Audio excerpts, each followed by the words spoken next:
இப்போது மனம் அடங்குறதுக்கு ஒரு எவ்வளோ நாள் சரியான முறையில் பாடம் பண்ணிட்டு போனால் எவ்வளோ நாள் நான் சொல்கிறேன் கேளுங்களா.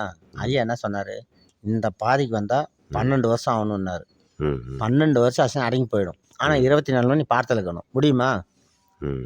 நீங்கள் காத்தால 1 மணி நேரம், காத்தால சாயந்தரம் ஒரு 1/2 மணி நேரம், 1/4 மணி நேரத்தில் இருந்தாக்கா அது 25 வருஷம் 30 வருஷம் கூட ஆகுன்ட்டாரு.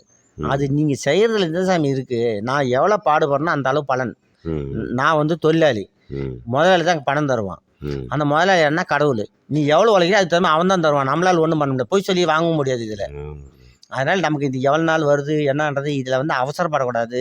இதில் அவசரப்பட்டால் ஒன்றும் ஆகாதுன்னு சொல்லிட்டார் ஐயா. அதனால் அவசரப்படுற வேலையோ எதுவுமே வேணாம்.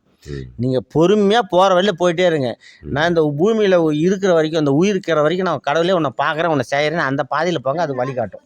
நீங்கள் வந்து நான் இவ்வளோ இப்படி ஆகணும் அப்படி ஆகணும்னு நினைக்கிறதே தப்பு. வேணாம் நமக்கு.